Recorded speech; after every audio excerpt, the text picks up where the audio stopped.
Hello दोस्तों। तो आप में से बहुत सारे लोगों ने आरआरबी यानी रेलवे में टेक्नीशियन के फॉर्म भरे होंगे 2024 में।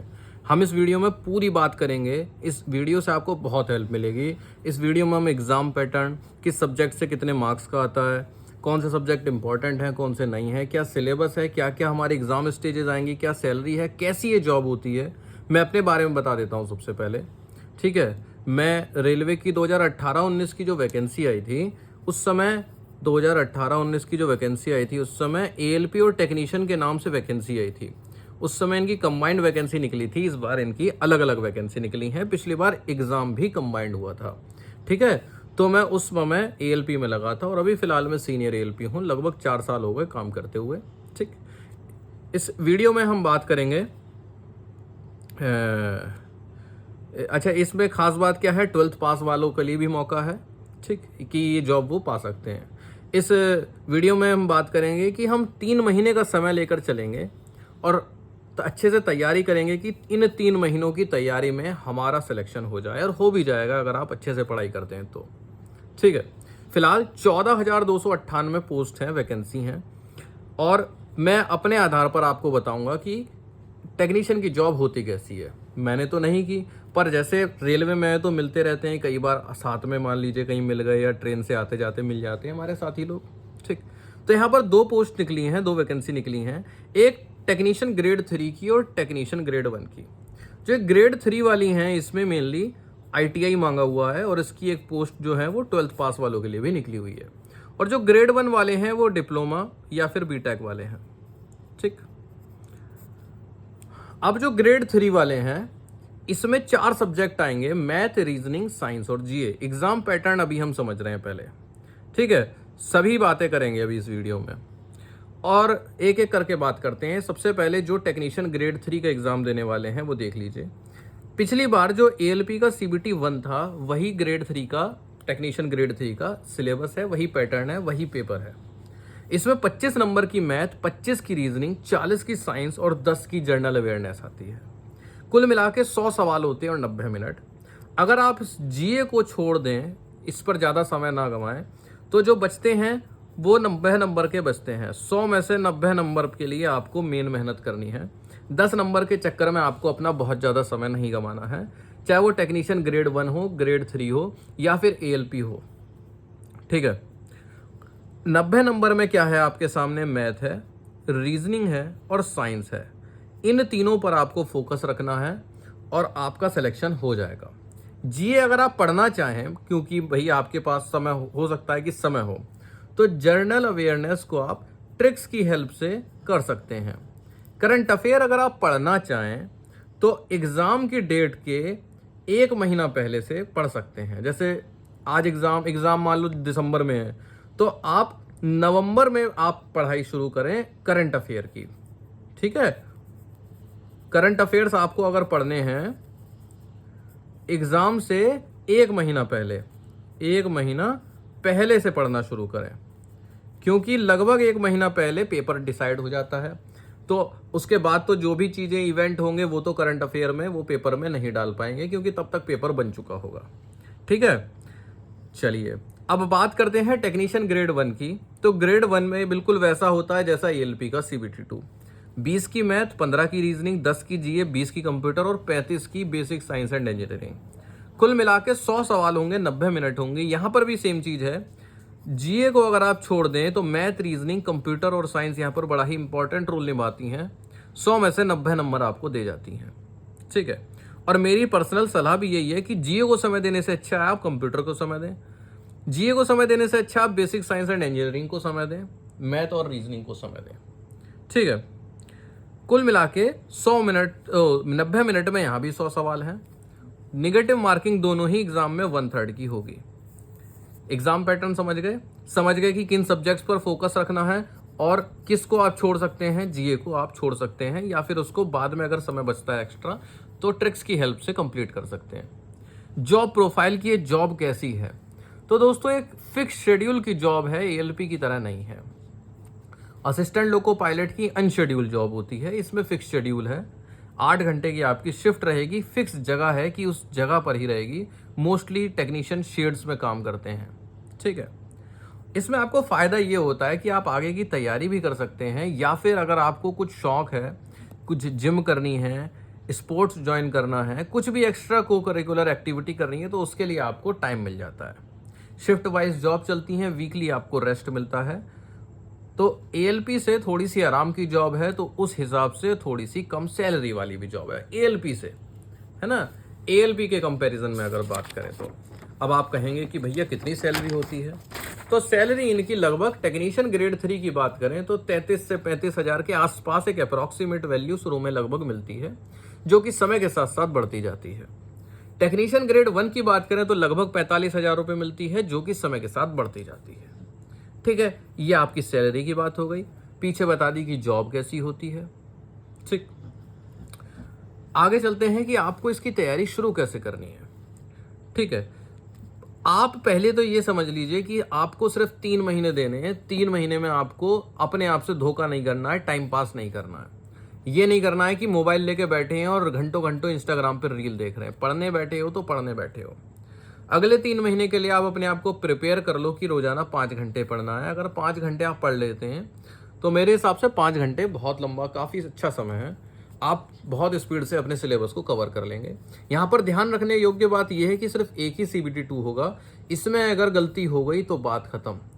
गलती की यहाँ पर कोई गुंजाइश नहीं, बहाने की यहाँ पर कोई गुंजाइश नहीं कि आप कहें कि यार मेरा पेपर छूट गया या मैं ये नहीं कर पाया, वो नहीं कर पाया। कुछ नहीं, फायदा यहाँ पर ये है, तो जो चश्मे वाले बच्चे हैं तो 6/9 एक आंख और दूसरी आंख 6/12 इतनी मैक्सिमम तक जिसका चश्मा लगा है वो एलिजिबल है। B2 कैटेगरी मेडिकल में ये आता है। वैसे तो B1 कैटेगरी का भी है कुछ पोस्ट के लिए, वो डिपेंड करता है किस पोस्ट के लिए आप जा रहे हो। फिलहाल सबसे लास्ट का मेडिकल यही है। इससे कमजोर अगर आपकी और ज्यादा आंखें हैं तब कुछ नहीं हो सकता, वरना इतने तक तो आपका चश्मा चल जाएगा। एग्जाम स्टेजेस की बात करते हैं तो सबसे पहले आपके सामने आएगा दोस्तों CBT1, और बस इसी में ही पास होकर आपकी नौकरी लग जानी है, क्योंकि मुझे नहीं लगता कि इसके DV में कोई फेल होगा। थोड़े बहुत बच्चे मेडिकल में फेल हो सकते हैं। क्यों? क्योंकि दोस्त यहाँ पर शुगर, यहाँ पर BP, यहाँ पे हाइड्रोसिल, ये सब चीज़ें, यहाँ पर पाइल्स, ये सब चीज़ें यहाँ पर देखी जाती हैं। तो अगर आपको इनमें से कोई समस्या है तो उसका इलाज करा लें। ठीक है, अगर आपको कलर ब्लाइंडनेस है तो वो तो हो ही नहीं सकते रेलवे में भाई, ये तो कलर का तो मामला ही है। ठीक है, अब बात करते हैं सिलेबस की, और सिलेबस से पहले बात कर लेते हैं बुक्स की। तो यहाँ पर मैं आपको सजेस्ट करूंगा पिनेकल पब्लिकेशन की बुक। पिनेकल कोचिंग आपने नाम सुना होगा, दिल्ली में है। इनकी बुक्स की मैं सिर्फ खास बात बता देता हूँ, लेना ना लेना आपकी मर्जी है। लेने को डिस्क्रिप्शन में लिंक भी है, और अमेजन फ्लिपकार्ट पर सर्च भी कर सकते हैं। ठीक है, प्रेफर मैं क्यों कर रहा हूं? क्योंकि जैसे आप मैथ पढ़ते हैं मान लीजिए, तो मैथ में क्या होता है, क्वेश्चन होता है, क्वेश्चन के बाद उसका आंसर होता है। पर अगर आंसर के साथ उसका एक्सप्लेनेशन भी हो तो और हेल्प हो जाती है। और जिस क्वेश्चन में किसी ट्रिक की आवश्यकता पड़ रही हो या ट्रिक से बहुत अच्छे से सॉल्व हो रहा हो, और अगर वो भी हो तो और अच्छी बात है। बस यही खास बात है इस बुक में। मैथ और रीजनिंग दोनों में क्वेश्चंस आंसर के साथ एक्सप्लेनेशन के अलावा ट्रिक्स भी हैं अगर जरूरत पड़ रही है तो। ठीक है, जैसे कि मैं आपको दिखा देता हूं, ये तो साइंस की है। सबसे पहले मैं आपको मैथ की ही दिखा देता हूं। जैसे मैथ की है 6200 से ज़्यादा सवाल है। TCS Tata consultancy service, TCS ही रेलवे का पेपर कराती है। पिनेकल पब्लिकेशन, ठीक है। TCS की खास बात रहती है कि क्वेश्चंस को रिपीट बहुत करते हैं, यानी प्रीवियस ईयर के क्वेश्चन बहुत ही इंपॉर्टेंट हो जाते हैं आपके लिए। इंग्लिश और हिंदी दोनों लैंग्वेज में है। ये लिखा हुआ है detail explanation and short tricks. अब मैं आपको इसका इंडेक्स खोल के दिखाता हूँ। जैसे मान लीजिए आपने परसेंटेज चैप्टर खोला, उसका कॉन्सेप्ट दिया होगा, कुछ सवाल दिए होंगे, और उसके बाद रेलवे के हर एग्जाम में आए हुए भाई साहब इसमें सवाल है। पिछली बार टेक्नीशियन का अलग से पेपर तो हुआ नहीं था, मैंने आपको बताया, तो आपको इन्हीं में से ही पढ़ना पड़ेगा। जो टेक्नीशियन ग्रेड 3 की तैयारी कर रहे हैं वो टायर 1 का पेपर देखें ALP का, और जो ग्रेड 3 की तैयारी कर रहे हैं वो ALP का टायर 2 का पेपर देखें। ठीक है, इस तरह से जब आप कोई भी क्वेश्चन करेंगे तो उसका एक्सप्लेनेशन भी साथ में दिया होगा, और अगर ट्रिक की जरूरत है तो उसकी ट्रिक भी साथ में दी होगी। ठीक, यहां पर मैं आपको ये सिलेबस दिखा देता हूं। सबसे पहले आप देख लीजिए टेक्नीशियन ग्रेड 3 का सिलेबस, क्योंकि मैंने आपको बताया कि एलपी का सीबीटी 1 का सिलेबस है, सेम टू सेम है, कोई अंतर नहीं है। ये मैंने पेपर पे लिखा हुआ दिखा दिया आपको। आप इसको पॉज करके इसका स्क्रीनशॉट ले सकते हैं, या फिर एक रीजनिंग की रजिस्टर बनाइए, एक मैथ का रजिस्टर बनाइए और एक साइंस का रजिस्टर बनाइए, और उस रजिस्टर के पहले पन्ने पर आप इसका सिलेबस लिखिए। ठीक है, अच्छा, तो आपकी स्क्रीन पर आ रहा होगा टेक्नीशियन ग्रेड 3 का पूरा सिलेबस, और अब आपके सामने आ रहा होगा टेक्नीशियन ग्रेड 1 का पूरा सिलेबस। ठीक है, आप इसका स्क्रीनशॉट ले सकते हैं, इसीलिए मैंने सिलेबस का इस तरह से फोटो रखा है जिससे आपके पास साफ साफ सिलेबस रहे। पिनैकल पब्लिकेशन की एक बुक जो कि आपके लिए बहुत इंपॉर्टेंट रहेगी, वो रहेगी प्रीवियस ईयर क्वेश्चंस। ठीक है, ये इंग्लिश और हिंदी दोनों में ही है, और बहुत अच्छी चीज़ क्या है कि एक्सप्लेनेशन के साथ साथ शॉर्ट ट्रिक्स भी दी हुई हैं। जब आप इस बुक को खोलेंगे, कोई क्वेश्चन पेपर को सॉल्व करेंगे, फिर आप देखेंगे कि क्या आप 60 मिनट में या गिवन टाइम में सवाल को कर पा रहे हैं या फिर नहीं कर पा रहे हैं। तो ये जरूरी है कि आप गिवन टाइम में सवाल को करें। अभी देख लेते हैं कि हमें लगभग कितना समय चाहिए होगा। ये आपने देख ली प्रीवियस ईयर क्वेश्चन, जिसको कि सॉल्व पेपर बोल सकते हैं, ये बहुत इंपॉर्टेंट होते हैं दोस्तों। ये मेरा पर्सनल सजेशन रहता है, किसी को भी जिस एग्जाम की आप तैयारी कर रहे हैं उसके आपके पास प्रीवियस ईयर क्वेश्चन होने चाहिए। इसके अलावा यहाँ पर साइंस की बुक है। भाई साइंस आप यूट्यूब से पढ़ लीजिए, मेरी सलाह ये है, और बुक से क्वेश्चंस की प्रैक्टिस करिए। अब साइंस की बुक क्यों अच्छी है? क्योंकि साइंस में फिजिक्स, केमिस्ट्री, बायोलॉजी तो आती है, साथ ही साथ जैसे कि आपने टेक्नीशियन ग्रेड 1 में देखा, environment, computer science and technology भी आएगी, तो आपको यहाँ पर उसके सवाल भी मिलेंगे। मान लीजिए फिजिक्स है, उसका चैप्टर है, तो एमसीक्यू के अलावा उस चैप्टर के न्यूमेरिकल भी मिलेंगे। ये चीज़ें इस बुक को खास बनाती हैं कि साइंस को इन्होंने बहुत अच्छे से कवर किया है, और जो साइंस का फिजिक्स का हिस्सा है उसके न्यूमेरिकल्स को भी कवर किया है। और बहुत से बच्चे यहीं पर मात खा जाते हैं, न्यूमेरिकल में पीछे रह जाते हैं। तो ध्यान रखिएगा, पिनैकल पब्लिकेशन की बुक है, आपको जरूरत पड़ेगी मैथ, रीजनिंग, साइंस के अलावा प्रीवियस ईयर क्वेश्चन वाली बुक की। मजा आ जाएगा आपको जब आप सॉल्व करेंगे, क्योंकि आप अटकेंगे नहीं, क्योंकि वहां पर क्वेश्चन के आंसर के साथ एक्सप्लेनेशन होगा, तो आपको पता चल जाएगा कि आंसर आया कैसे है। और अगर वहां पर शॉर्ट ट्रिक लग रही होगी तो वो शॉर्ट ट्रिक भी आपको दी होगी, तो आपकी वहां पर बहुत हेल्प हो जाएगी। अब हम जरा ये देखते हैं कि जो हमारे सामने एग्जाम पैटर्न है, क्या वो हमारे लिए काफी है। यहाँ पर आप मैथ के 25 सवाल, रीजनिंग के 25 सवाल और साइंस के 40 सवाल देख रहे हैं। और मेरा यकीन मानिए, अगर आपको साइंस के सवाल आते हैं तो ये जो 40 सवाल दिए हुए हैं, इन 40 सवालों में आप मुश्किल से मुश्किल 10-12 मिनट लगाएंगे। 10-12 मिनट मुश्किल मैक्सिमम 15 मान लेते हैं कि आपने 15 मिनट लगा दी 40 सवाल करने में। इन 10 सवालों में आप मुश्किल से 3 मिनट लगाएंगे। करके देख लीजिएगा, 15 और 3 18 हो गए। अभी भी आपके पास 20 हो गए मान लो, अभी भी आपके पास 70 मिनट है, और 70 मिनट में आपको 50 सवाल करने हैं। कितने सवाल करने हैं? 50। तो मुझे उम्मीद है कि अगर आपकी स्पीड स्लो भी है तब भी आप 70 मिनट में 50 सवाल कर लेंगे। यानी टेक्नीशियन ग्रेड 3 का जो एग्जाम देगा उसको स्पीड की कोई समस्या नहीं आएगी कि आपकी स्पीड धीमी है, ऐसी कोई समस्या नहीं आएगी। मेरे हिसाब से किसी का पेपर नहीं छूटना चाहिए। समस्या आएगी एक्यूरेसी पर, क्योंकि सिर्फ इकलौता एक पेपर है। यहाँ पर आपने कह दिया अरे मुझसे सिली मिस्टेक हो गई, मुझसे कैलकुलेशन मिस्टेक हो गई, ये आपका नहीं चलेगा। आपका पेपर बिल्कुल सही होना चाहिए। एक ही आपको मौका मिलेगा, बार बार आपको मौके नहीं मिलेंगे। वहीं बात करें टेक्नीशियन ग्रेड 1 की, तो जीए को ले लो वही 3 मिनट, कंप्यूटर के ले लिया आपने 5 minute, basic science and engineering के ले लिया आपने 15 मिनट। हो सकता है न्यूमेरिकल भी आ जाए, इसलिए 15, 5 20 और 3 23, 25 मिनट मान लो। 90 मिनट में से 25 गए, बचे 65 मिनट। 65 मिनट में 35 सवाल मेरे हिसाब से तो सभी कर लेंगे। तो मेरे हिसाब से दोनों ही पेपर में स्पीड की कोई समस्या नहीं आनी है। ऐसा नहीं होगा कि आप लोग पेपर दे के आए और कहें कि अरे मेरा पेपर छूट गया। यानी समस्या आनी है तो सिर्फ किसकी? एक्यूरेसी की। यानी आपको वर्क किस पे करना है?